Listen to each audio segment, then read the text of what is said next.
কি পড়েছিলাম? শর্ট প্রশ্ন। জি স্যার। কোন পর্যন্ত, কত নাম্বার? 9 নাম্বার পর্যন্ত। না না, অনুধাবন পড়াইছে। অনুধাবন কত নাম্বার? অনুধাবন 9 নাম্বার পর্যন্ত পড়াইছেন। আচ্ছা ঠিক আছে, 10 নাম্বারটা বের করতেছি। পড়ছো বাসায়? স্যার না, মুখস্থ হয় নাই। তাহলে তুমি কি পড়লা? কালকে তুমি ক্লাসে আসো নাই তো, বা কালকে ক্লাস হয় নাই তো, তুমি তো, তোমার তো পড়া উচিত স্যার ছিল। আমি আসছিলাম।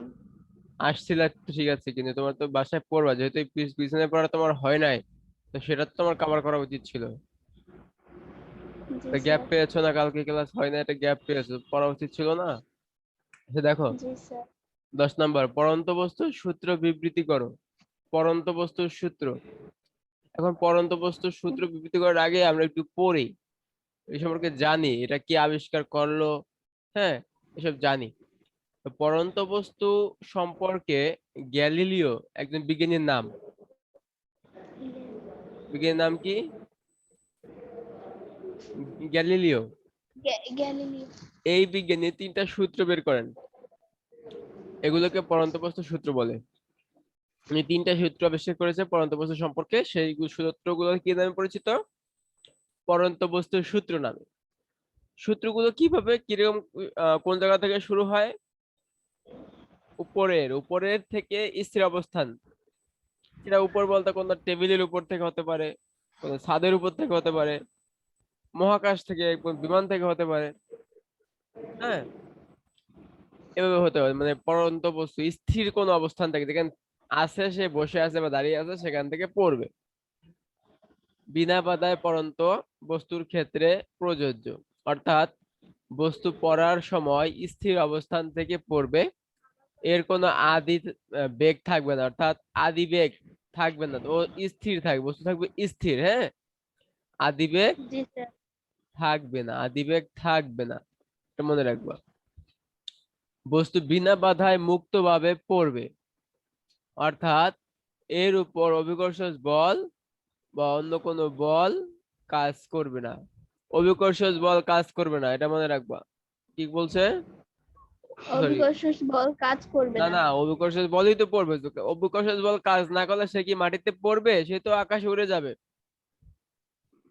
অভিকর্ষ বল ছাড়া কোনো বল ক্রিয়া কাজ করবে না। বা ক্রিয়া করবে না বা কাজ করবে না, হ্যাঁ। মানে উপর থেকে যে পড়বে সেটা অভিকর্ষ বলের প্রভাবেই নিচে পড়বে, কিন্তু অভিকর্ষ বল ছাড়া তো আর সে নিচে পড়তে পারবে না। মানে অন্য জি কোনো বল স্যার। কাজ করবে না। যেমন বাতাসের বাধা এর উপর ক্রিয়া করবে না। বাতাসে বাধা আছে না, জি স্যার। বাতাসের বাধা তো কাজ করে সাধারণত, কিন্তু আমরা বাতাসের বাধাটাকে হিসাব করব না। মনে করবো যে বায়ু শূন্য জায়গায় পড়তেছে, বাতাসের বাধা যদি থাকে তাহলে গ্যালিলিও সূত্র সেখানে কাজ করবে না, ওনার সূত্র মানবে না, বুঝতে পারছো? উনি জি স্যার। সূত্রটা যে আবিষ্কার করছে সেটা বাতাস ছাড়া জায়গায় আবিষ্কার করছে। প্রথম সূত্র, স্থির অবস্থান ও একই উচ্চতা থেকে বিনা বাধায় পরন্ত সকল বস্তু সমান সময় সমান পথ অতিক্রম করবে। এই কথাটার মানে কি বুঝছো? একটা বড় একটা কি পাথর, আর একটা যদি কোনো পাখির পালক একই জায়গা থেকে ফেলে দেওয়া হয়, এখন বলো স্বাভাবিকভাবে কোনটা আগে পড়বে নিচে? পাথর। পাথর আগে পড়বে। আর পাখনাটা নাচতে নাচতে দুলতে দুলতে পরে পড়বে, তাই না? জি স্যার। কিন্তু এই প্রথম সূত্র অনুযায়ী বলা হয়েছে, স্থির অবস্থান থেকে একই উচ্চ থেকে বিনা বাধায় পড়ন্ত সকল বস্তু, সকল বস্তু সমান সময় সমান পথ অতিক্রম করে, করবে। এই কথা বলছে। তার মানে বিনা বাধায় কথা কিন্তু একটা আছে এখানে। কি আছে? বিনা বাধায় বিনা বাধায় পড়ন্ত বস্তু, বিনা বাধায় পড়ন্ত সকল বস্তু। বস্তু। অর্থাৎ বাতাস, আমরা যদি সাধারণত যে বস্তুগুলো ছেড়ে, তুমি যে তোমাকে জিজ্ঞেস করলাম পাথর আর পাখনার কথা, পালকের কথা, সেগুলো হচ্ছে কি বাতাসের বাধা আছে। বাতাসের বাধা আছে বিধায় তোমার পালকটা ধীরে ধীরে পড়তেছে নিচে, আর কিটা?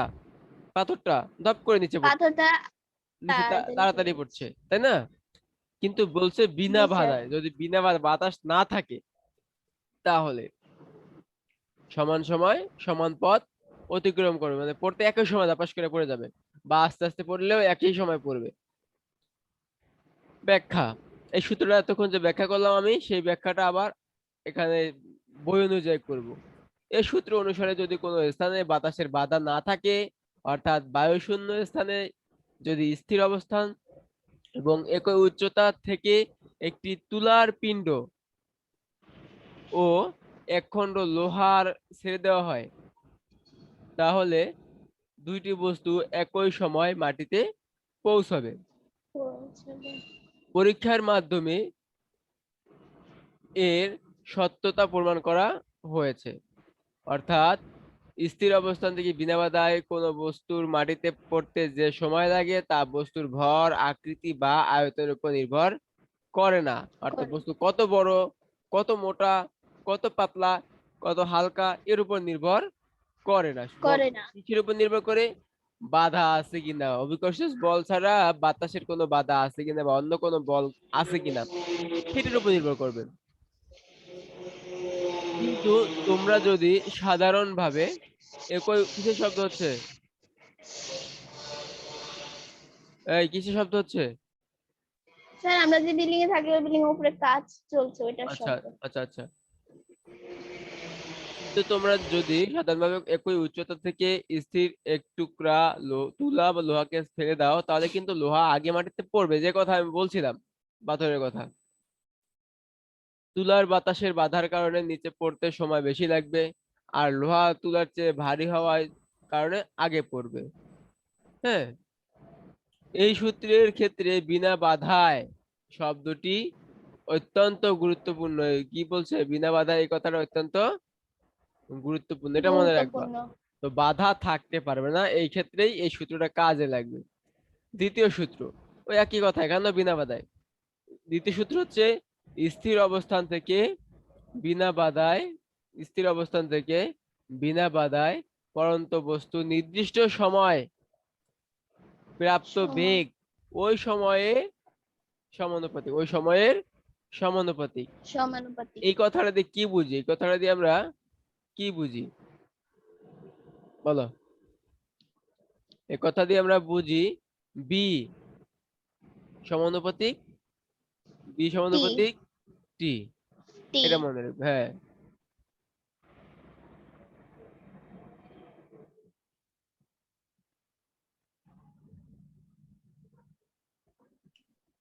বি এখানে হচ্ছে বেগ, আর টি হচ্ছে সময়, তাই না?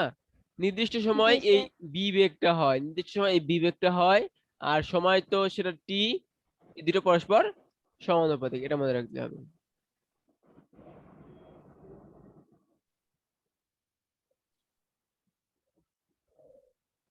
তারপরে এই প্রশ্নটার ব্যাখ্যা, যদি কোনো বস্তু স্থির অবস্থা থেকে বিনা বাধায় পড়তে থাকে তাহলে সময়ের সাথে সাথে মাটির নিচে পড়বে, পড়বে না?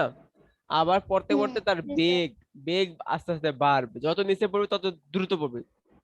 কারণ কি? নিচে অভিকর্ষ ত্বরণটা বেশি না, জি উপ- স্যার। উপরে হচ্ছে কম। উপর থেকে পড়তে থাকলে যত নিচের দিকে পড়বে অভিকর্ষ ত্বরণের মান তত বাড়তে থাকবে, তার মানে ওর বেগও বাড়তে থাকবে। অর্থাৎ বস্তুটির স্থিতি শক্তি গতিশক্তিতে পরিণত হতে থাকবে। মাটিতে স্পর্শ করার পূর্ব মুহূর্তে বস্তুটির সমস্ত শক্তি গতিশক্তি হবে। গাছের তাল যখন থাকে তখন সেটা কি থাকে? স্থিতি শক্তি। তালটা পাকলে যখন বোটা ছিঁড়ে নিচে পড়ে যায় তখন স্থিতি শক্তিটা গতিশক্তিতে রূপান্তরিত হয় না? আর নিচে পড়লে কি হয়? শব্দ করে, তা তখন সেটা শব্দ শক্তি হয়, তাই তো? ওরকম উপর থেকে যখন কোনো বস্তু পড়ে তখন স্থিতি শক্তিটা গতি শক্তিতে রূপান্তরিত হয়। স্থির অবস্থান থেকে বিনা বাধায় পড়ন্ত বস্তু প্রথম সেকেন্ডে ভি বেগ অর্জন করে, তাহলে দ্বিতীয় সেকেন্ডে পরে টু ভি বেগ অর্জন করবে। করবে। হ্যাঁ, মনে করি স্থির অবস্থান থেকে বিনা বাধায় একটা বস্তু ছাদ থেকে ফেলে দেওয়া হলো। কোথা থেকে ফেলে দিছে? ছাদ থেকে। হ্যাঁ, এখন যদি বস্তুটি পড়ার প্রথম সেকেন্ডে তার বেগ যদি 2 মিটার/সেকেন্ড হয়, তাহলে দ্বিতীয় সেকেন্ডে বেগ কত হবে? দ্বিতীয় সেকেন্ডে বেগ হবে 4। হ্যাঁ, তৃতীয় সেকেন্ডে বেগ হবে 6। কেন এরকম 2 করে বাড়তেছে বলতে পারবা? কারণ না স্যার। অভিকর্ষ মানে ত্বরণটা, যেই ত্বরণে বস্তুটা পড়তেছে সেই ত্বরণটা হচ্ছে 2 মিটার/সেকেন্ড, প্রতি সেকেন্ডে 2 মিটার করে বাড়ে। জি বুঝতে স্যার। পারছো? বেগ 2 মিটার/সেকেন্ড করে বাড়ে। ত্বরণটা বাড়ে। হচ্ছে 2 মিটার/সেকেন্ড। ত্বরণ বাড়ে না, ত্বরণ হচ্ছে 2 মিটার/সেকেন্ড, বেগটা এই জন্য 2 মিটার করে বাড়তেছে। বোঝা গেল? জি স্যার। T1, T2, T3 ইত্যাদি যদি বিভিন্ন সময় রেকর্ড করা হয়, মানে 5 সেকেন্ড পর, 10 সেকেন্ড পর, 20 সেকেন্ড পর, এরকম যদি সময় রেকর্ড করা হয়, আর তখন যদি বেগ হয় এরকম B1, B2, B3, মানে বেগ আস্তে আস্তে বাড়বে, হ্যাঁ, ইত্যাদি হয়, তবে B1/T1, B2/T2, B3/T3 সমান সমান কি হবে? ধ্রুবক। ধ্রুবক মানে স্থির হবে, স্থির মান থাকবে, তুই ভাগ করলে একই রেজাল্ট পাবো, অর্থাৎ আমরা ত্বরণটা পাবো। বুঝতে পারছো? জি স্যার। ত্বরণটা পাবো, নির্দিষ্ট ত্বরণটা পাবো, এবং সেটা মান হবে কত? 2। মান হবে কত? 2। 2। না না, 2 কেন হবে এখানে? ত্বরণটা হবে কত? ত্বরণটা প্রতিবারই একই রেজাল্ট হবে, বেগ একই হবে। কেন একই হবে বলতো? কারণ সময়ও বাড়তেছে, বেগও বাড়তেছে। প্রথম সময় মানে সময় 1 সেকেন্ড, 1 সেকেন্ডে তখন বেগ ছিল 2, ভাগ করলে 2 হবে। দ্বিতীয় সেকেন্ডে বেগ 4 হয়ে গেছে, তখন 2 দিয়ে ভাগ করলে 2 হবে। প্রথম সরি, এক এক সেকেন্ডকে 2 দিয়ে ভাগ করলে 2 সেকেন্ড, 2 মিটার/সেকেন্ডকে 1 সেকেন্ড দিয়ে ভাগ করলে রেজাল্ট 2 হবে। 4 মিটার/সেকেন্ডকে পরবর্তী দ্বিতীয় সেকেন্ড 2 দিয়ে ভাগ করলে 2 হবে। যখন 6 হয়েছে দেখো, 6 যখন হয়েছে, তখনও আবার তৃতীয় সেকেন্ডে তখন কি হবে? 3 দিয়ে ভাগ করলে 2 হবে। প্রতিবার রেজাল্ট 2 2 হচ্ছে, হবে। অর্থাৎ B1/T1, B2/T2, B3/T3 এর মানটা ধ্রুবক থাকতেছে। তৃতীয় সূত্র, স্থির অবস্থান থেকে বিনা বাধায় পড়ন্ত বস্তু নির্দিষ্ট সময় যে দূরত্ব বা এইচ অতিক্রম করে তা ওই সময়ের বর্গের সমানুপাতিক। অর্থাৎ এইচ ইজ প্রপোর্শনাল, এটাকে প্রপোর্শনাল বলা যায়। এইচ সমানুপাতিক T square. H is proportional T square. এটা জি কি স্যার। বুঝছো? আগের সূত্রের মতো, যে দূরত্বটা অতিক্রম করবে সেই দূরত্বটা হবে ওই সময়ের বর্গের সমানুপাতিক। আর যে বেগ অতিক্রম, যে বেগ হবে সেই বেগটা হবে সময়ের সমানুপাতিক। এখানে কিন্তু স্কয়ার নাই, বেগটা হচ্ছে সমানুপাতিক, আর দূরত্বটা হচ্ছে সময়ের বর্গের সমানুপাতিক। ব্যাখ্যাটা কি? কোনো বস্তু স্থির অবস্থান থেকে বিনা বাধায় পড়তে দেওয়া হলে, তবে 1 সেকেন্ডে যদি এটি এইচ দূরত্ব অতিক্রম করে, তবে 2 সেকেন্ডে এটি এইচ গুণ 2 স্কয়ার, অর্থাৎ সময়ের স্কয়ার, যে সময়টি, তাই না? 4 8। হ্যাঁ, 4h হবে। এবং তৃতীয় সেকেন্ড হবে এইচ গুণ 3 স্কয়ার। 3 স্কয়ার কেন? ওই সময় 3, জি স্যার। 9h দূরত্ব 9 অতিক্রম 8। করবে। সুতরাং T1, T2, T3 সেকেন্ডে যদি বস্তুর অতিক্রান্ত দূরত্ব h1, h2, h3 হয়, তাহলে আগের মতো আমরা কি জানবো? h1/T2, T1 square, h2/T2 square, h3/T3 square is equal ধ্রুবক। আমার ধ্রুবক। হ্যাঁ, 11 নম্বরে সুষম ত্বরণ অসম ত্বরণ কি? তোমরা এখানে 3টা সূত্র আছে, 3টা সূত্রের ব্যাখ্যা আছে, ওগুলো তোমরা কিন্তু পড়বা। হ্যাঁ, জি স্যার। 3টে সূত্র। 11 নম্বর দেখো, 11 নম্বরে কি আছে? সুষম ত্বরণ। সুষম ত্বরণ, তারপর কি আছে? অসম ত্বরণ। অসম ত্বরণ কি? এই সংজ্ঞাগুলো আমরা পড়বো। প্রথমে সুষম ত্বরণ। কোন গতিশীল বস্তুর বেগ পরিবর্তনের হার অপরিবর্তিত থাকলে তাকে সুষম ত্বরণ বলে। কি বলছি? কোন কোন গতিশীল, হ্যাঁ বস্তুর বেগ পরিবর্তনের হার অপরিবর্তন থাকলে তাকে সুষম ত্বরণ বলে। হ্যাঁ, কোন গতিশীল বস্তুর বেগের পরিবর্তন যদি অপরিবর্তিত থাকে, চেঞ্জ না হয়, যদি বাড়তে থাকে, তাহলে তো সুষম হলো, সমান হইলো না, হইলো? যদি অসম হয়ে যাবে জি তখন। স্যার। আর যদি কমতে থাকে সেক্ষেত্রেও ত্বরণটা অসম হচ্ছে, আস্তে আস্তে ত্বরণ কমতেছে, তাই না? তাহলে জি সুষম স্যার। থাকতে হলে কি হবে? কোনো গতিশীল বস্তুর বেগের পরিবর্তনের হার একই রকম, যদি বাড়তে থাকে একই রকম বাড়বে, কমতে থাকলে একই রকম কমবে। অর্থাৎ যদি বাড়ে, মনে করো প্রতিবার যদি ৫ করে বাড়ে, ৫ করেই বাড়তে থাকবে। যদি প্রতিবার ২ করে বাড়ে তাহলে ২ করেই বাড়তে থাকবে। আর যদি কমে, ৫ করে কমলে ৫ করে কমতে থাকবে, ১ করে হলে ১ করে কমতে থাকবে, ২ হলে ২ করে কমতে থাকবে। অর্থাৎ কমা বা বাড়া যেটাই হোক সেটা সুষম হতে হবে, সমানভাবে হতে হবে। সুষম ত্বরণকে, সুষম ত্বরণ না, যেকোনো ত্বরণকেই এ দ্বারা প্রকাশ করা হয়।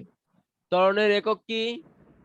মিটার পার সেকেন্ড স্কয়ার, মনে রাখবে এটা, মিটার পার সেকেন্ড। ত্বরণের একক মিটার পার সেকেন্ড স্কয়ার। ত্বরণের মিটার পার মাত্রা, সেকেন্ড। মাত্রা হচ্ছে mlt/2, MLT per mlt/2, two. অথবা টু। ml2, mlt ইনভার্স 2, এভাবে পড়তে পারো। থার্ড ব্র্যাকেট কিন্তু মাস্ট দিতে হবে, মাত্রা থাকলে, মাত্রা হলে থার্ড ব্র্যাকেট দিতে হবে। মনে রাখবা, মাত্রা ছাড়া কিন্তু থার্ড ব্র্যাকেট হবে না, তুমি সেক্ষেত্রে মার্কস পাচ্ছ না, পাবে না। অসম ত্বরণ, কোন গতিশীল বস্তুর বেগের পরিবর্তনের হার অপরিবর্তিত না থাকলে তাকে অসম ত্বরণ বলে। একটু আগে যে সুষম ত্বরণটা পড়েছো সেখানে কি ছিল শর্ত? সমানভাবে বাড়তে থাকবে, অর্থাৎ বেগের পরিবর্তনের হার অপরিবর্তিত থাকবে। আর এখানে বলছে, অপরিবর্তিত থাকবে। এখানে বলছে অপরিবর্তিত থাকবে না। এখানে অপরিবর্তিত থাকবে না, তাহলে অসম বাড়বে, বাড়বে বা কমবে, এটা বলছে। এটার মাত্রা, আগের মাত্রা এর মাত্রা সেম, কারণ সবই তো অসম হোক, সম হোক, যাই হোক না কেন, ত্বরণ তো, ত্বরণের মাত্রা mlt/2, একক হচ্ছে মিটার পার সেকেন্ড স্কয়ার, আর ত্বরণকে এ দ্বারা প্রকাশ করা হয়। ঠিক আছে? জি স্যার। সুষম বেগ, সুষম বেগ কি? ওই আগের মতো, তোমার কোন নির্দিষ্ট কোন গতিশীল বস্তুর বেগের মান এবং দিক সময়ের সাথে সাথে যদি অপরিবর্তিত থাকে, চেঞ্জ না হয়, তাকে বলা হবে সুষম বেগ। কি বলা হবে? সময়ের সাথে। হ্যাঁ, চেঞ্জ হবে না, যা আছে তাই থাকবে, প্রতি সেকেন্ডেই বেগ সমান থাকবে। এখানে একটা কথা হচ্ছে কি, বেগ সমান থাকতে হলে কি স্থির থাকতে হবে বলতো? প্রত্যেকটা সেকেন্ডে একই মানের দূরত্ব অতিক্রম করবে, প্রত্যেক সেকেন্ডে একই মানের দূরত্ব অতিক্রম করলেই বেগ অপরিবর্তিত থাকবে। আর আগেরবার আমরা যে দেখেছি, সুষম ত্বরণ যেখানে ছিল, প্রতি সেকেন্ডে যদি একই পরিমাণের বেগ থাকে তাহলে সেখানে একই পরিমাণের ত্বরণ থাকবে। আমরা কিন্তু দেখেছি সুষম ত্বরণটা, একটু কোথায় দেখেছি বলতো? কোথায় দেখেছি? আমরা গ্যালিলিও সূত্রে দেখেছি, এই যে এখানে কিন্তু সুষম ত্বরণ ছিল। তুমি কি শুনতে পাচ্ছ আমাকে? জি স্যার। হ্যাঁ, এখানে কিন্তু সুষম ত্বরণ ছিল, কারণ হচ্ছে এখানে গ্যালিলিও সূত্রটা ছিল, সেখানে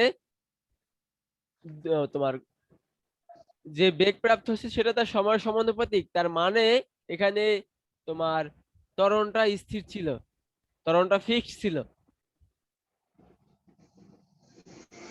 আর এখন পড়তেছি আমরা সুষম বেগ, এখানে বেগের মান অপরিবর্তিত থাকবে, অর্থাৎ সমান সময় সমান দূরত্ব অতিক্রম করবে। দূরত্ব সমান হলে সেক্ষেত্রে ভাগফলটা আমার যেন চেঞ্জ হয় ওইভাবে, মানে প্রথম সেকেন্ডে যদি আমি মনে করি যে 1 মিটার পার সেকেন্ড বেগ, প্রথম সেকেন্ডে যদি আম, অতিক্রান্ত দূরত্ব 1 মিটার হয় তাহলে ভাগফল 1 হবে। দ্বিতীয় সেকেন্ডে যদি অতিক্রান্ত দূরত্ব 2 মিটার হয় তাহলে ভাগফল কত হবে? 1 হবে। দুই ও 1 এক। হবে। তৃতীয় সেকেন্ডে যদি অতিক্রান্ত দূরত্ব 3 মিটার হয় তাহলে ভাগফল কত হবে? 1 হবে। তো এক হবে। প্রতিবার যদি আমার ভাগফল 1 হতে হয় বা 2 হতে হয় তা বা 3 হতে হয়, ঠিক ওইভাবে করে আমার সরণটা বা দূরত্বটা, অতিক্রান্ত দূরত্বটা অ্যাডজাস্ট করতে হবে, তাই না? জি স্যার। তাহলেই আমার বেগটা অপরিবর্তিত থাকবে। সুষম বেগে সরল পথে চলমান বস্তু ত্বরণ থাকে না, এটা মনে রাখবা। সুষম বেগে সরল পথে চলমান বস্তু ত্বরণ থাকে না, থাকে বা না। ত্বরণের মান শূন্য।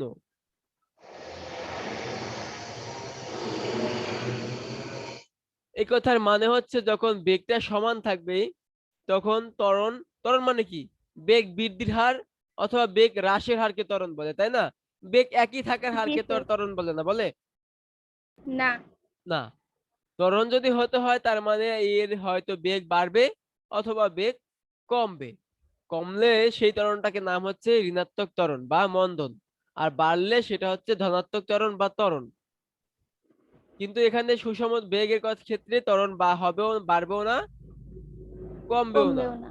তার মানে ত্বরণের মান শূন্য, ত্বরণের মান শূন্য, শূন্য। এটা মনে রাখবা। তাহলে আমাদের যে তোমাদের গ্যালিলিও সূত্র দেখিয়েছিলাম একটু আগে, v1/t1 জি v2/t2 স্যার। v3/t3, সেখানে নির্দিষ্ট পরিমাণে একটা এর মান পেয়েছি এবং সেটা তাই, সেটাকে আমরা কি বলবো, যে সেটা এর বাড়তেছে না কমতেছে না, তার মানে ত্বরণ সেখানে শূন্য ছিল। আসল কথা কি বুঝতে পারছো? জি স্যার। হ্যাঁ। এখন আমরা আবার দেখব অসম ত্বরণ, অসম বেগ। অসম বেগের ক্ষেত্রে কি হবে, এখানে ত্বরণ থাকবে, এখানে কি হবে, ত্বরণ থাকবে। অর্থাৎ ত্বরণের মানটা বারবার চেঞ্জ হবে, বাড়তে থাকলে বিভিন্ন ভাবে বাড়বে, কমতে থাকলে সে বিভিন্ন ভাবে কমতে থাকবে। যদি কোনো গতিশীল বস্তুর বেগের মান ও দিক অথবা উভয়ই সময়ের সাথে সাথে অপরিবর্তিত হয়, তাহলে তাকে সেই বস্তুর কি বলা হবে, অসম বেগ। অসম বেগ। অসম বেগ বলবো। অসম বেগে, সুষম বেগে ত্বরণ থাকে না, তার মানে অসম বেগে ত্বরণ থাকে। থাকে। আর অসম বেগটা কেন হলো, প্রথম সেকেন্ডে মনে করো 1 মিটার গেল, দ্বিতীয় সেকেন্ডে মনে করো আবার 1 মিটার গেল, তৃতীয় সেকেন্ডে আবার 5 মিটার গেল, তারপরের সেকেন্ডে আবার মনে করো 8 মিটার গেল। প্রতিবার চেঞ্জ হয়, চেঞ্জ হলে কি হবে, ত্বরণ তোমার বেগটা কি হবে, অসম হয়ে যাবে।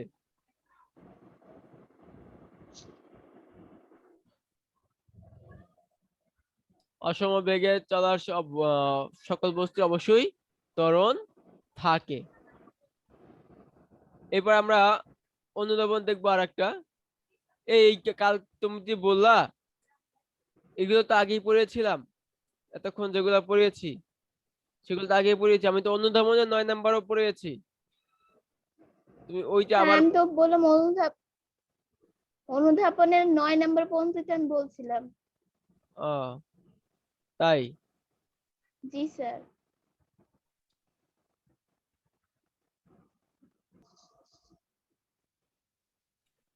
বেগের পরিবর্তন না হলে ত্বরণ হয় না। তখন যে পড়লাম সেখানে দেখলাম যে বেগের পরিবর্তন না হলে ত্বরণ হয় না, অর্থাৎ হয় না। সুষম বেগে ত্বরণ থাকে না। বেগের পরিবর্তন না হওয়া মানে কি, সুষম ত্বরণ। একটু একটু আগে আমরা পড়েছি না, জি স্যার। বেগের পরিবর্তন না হলে তাকে সুষম ত্বরণ বলা হয়। তো এই 10 নম্বর প্রশ্ন হচ্ছে বেগের পরিবর্তন না হলে ত্বরণ হয় না। তো এখানে কিন্তু আমরা আরেকটা কথা বলতে পারি, আরেকটা কথা কি বলতে পারি,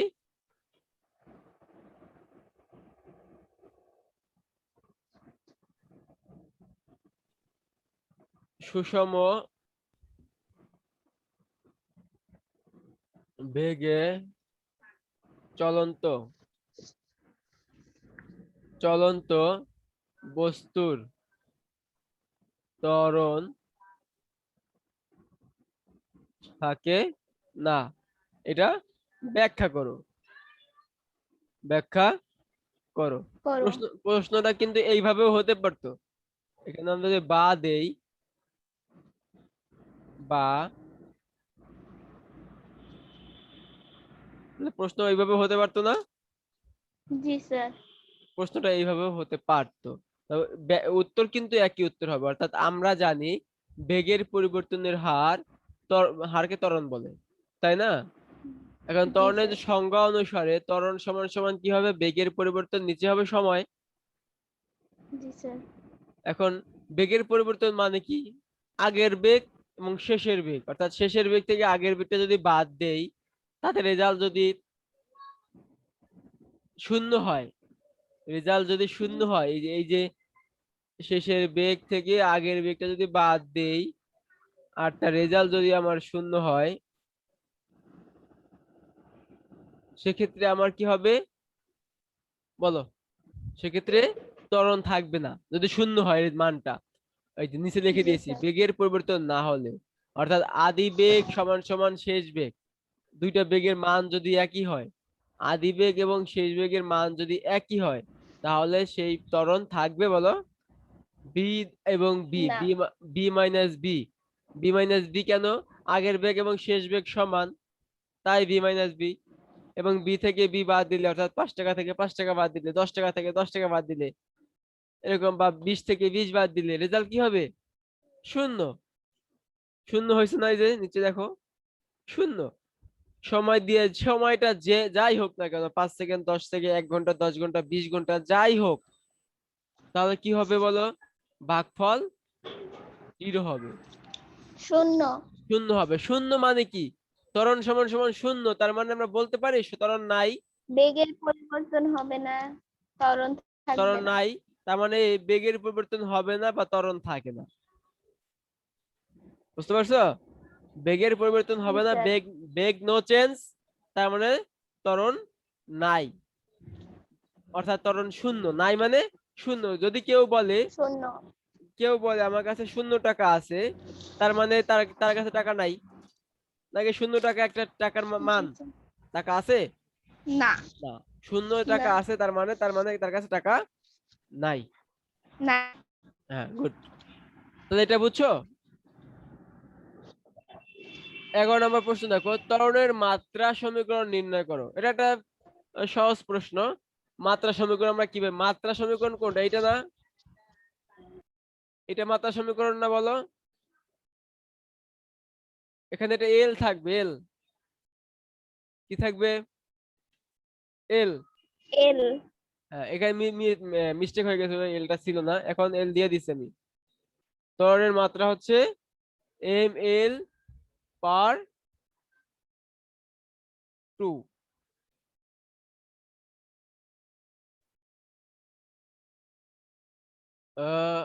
মিস্টেক হয়ে গেল নাকি?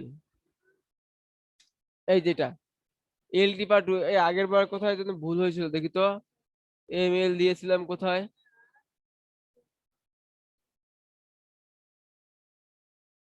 এই যে এখানে ভুল আছে, কিন্তু তোমার সেরে নাও। এলটি পার 2, এখানে ভুল হয়ে গেছিল, এই জন্য দুঃখিত। স্যার এমটা হবে না? না না না,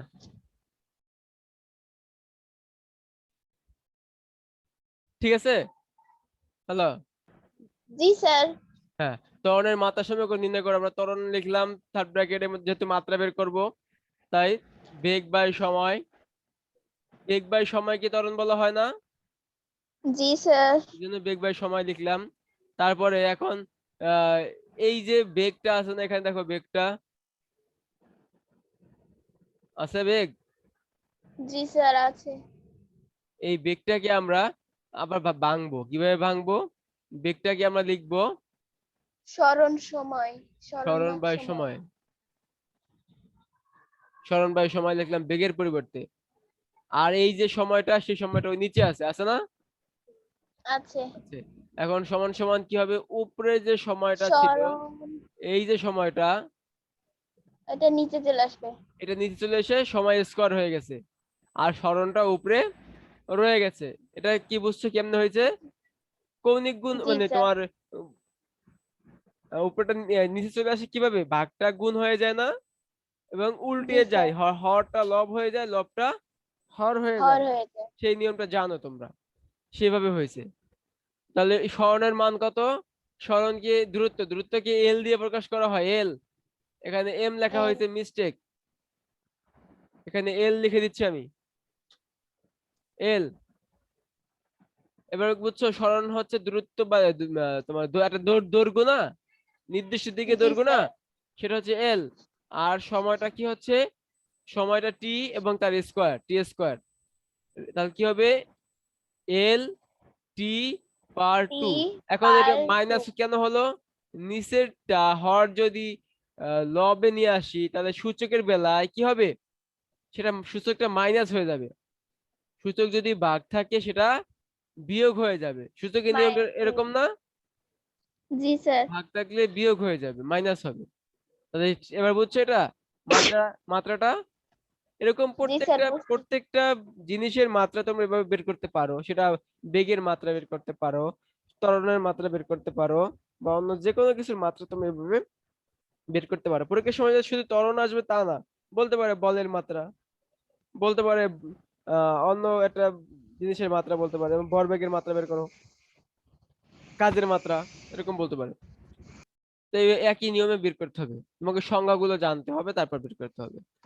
12 নম্বর দেখো, সকল স্পন্দন গতি পর্যাবৃত্ত গতি, কিন্তু সকল পর্যাবৃত্ত গতি স্পন্দন গতি না, ব্যাখ্যা করো। এটা আমি তোমাদেরকে আহ স্পন্দন গতির সংজ্ঞা দিয়েছিলাম না, আবার পর্যাবৃত্ত গতির জি সংজ্ঞা দিয়েছি স্যার। না।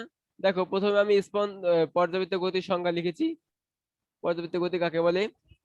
তারপর দেখো দ্বিতীয়বারে আমি লিখেছি স্পন্দন গতির সংজ্ঞা লিখেছি, যেগুলো তোমাদেরকে পড়িয়েছি আমি। তারপর সেখানে এখানে দেখো উদাহরণ দিয়েছি। এই কথাটুকু কিন্তু বোঝার কিছু নেই, এগুলো তোমাদেরকে আগে আমি পড়িয়েছি আগের ক্লাসে। এখান থেকে কি দেখা যাচ্ছে, স্পন্দন গতি সম্পন্ন কোনো বস্তু তার গতিপথের কোনো নির্দিষ্ট বিন্দুকে নির্দিষ্ট সময় পর পর একই দিক থেকে অতিক্রম করছে। তাই সংজ্ঞানুসারে এর গতি পর্যাবৃত্ত গতিও বটে। তাই স্পন্দন গতি এক ধরনের পর্যাবৃত্ত গতি। ব্যাখ্যা হয়ে গেল। আবার ভিন্নভাবে ব্যাখ্যা করলে স্পন্দন গতির সংজ্ঞা হতে দেখা যায় ঘড়ির কাঁটার গতি কোনোভাবেই স্পন্দন গতি নয়। এবার বলতেছে পর্যাবৃত্ত গতি তাহলে স্পন্দন গতি কিনা? সকল পর্যাবৃত্ত গতি স্পন্দন গতি না, কিন্তু স্পন্দন গতিটা পর্যাবৃত্ত গতি, এটা না? তা আমরা কিন্তু সেটা প্রমাণ করেছি, স্পন্দন গতির যে পর্যাবৃত্ত গতি সেটা কিন্তু আমি এই একটু আগে এখানে প্রমাণ করে দিয়েছি, দিছি না? এখন জি বলতেছে স্যার। আবার, আবার স্পন্দন গতির সংজ্ঞা অনুসারে দেখা যায় ঘড়ির কাঁটার গতি কোনোভাবেই স্পন্দন গতি নয়, কারণ ঘড়ির কাঁটা গতিপথের কোনো সময়ই বিপরীত দিকে গমন করে না। অতএব সকল স্পন্দন গতি পর্যাবৃত্ত গতি, কিন্তু সকল পর্যাবৃত্ত গতি স্পন্দন গতি না। লাস্ট পর্যন্ত আমরা কি পেলাম? এটা, এটা কিন্তু তোমাদের কাছে বড় মনে হতে পারে, কিন্তু এটা বড় না। কেন স্যার। হ্যাঁ, কেন বড় স্যার না? 12টা। আচ্ছা আমি বুঝছি, তোমার ক্লাস আছে আমি জানি, ছেড়ে দেবো। এখান থেকে দেখো, এইখান থেকে এই পর্যন্ত পুরোটা কি দুইটা সংজ্ঞা, তাই না? জি স্যার। এই সংজ্ঞা দুটো লিখতে হবে, এটা আগে আমি পড়েছি। তারপরে দেখো এই যে এখান থেকে এই একটা ব্যাখ্যা, আবার এখান থেকে এই আর একটা ব্যাখ্যা, বোঝা গেল? দুইটা জি ব্যাখ্যা স্যার। দিয়েছি, দুইটা ব্যাখ্যা দিয়েছি আর উপরে সংজ্ঞা দিয়েছি, তাতে কিন্তু আমার প্রমাণ হয়ে গেল। জি তো স্যার। আমরা আজকে আর সামনের দিকে আগাচ্ছি না, আমরা এখানেই শেষ করব।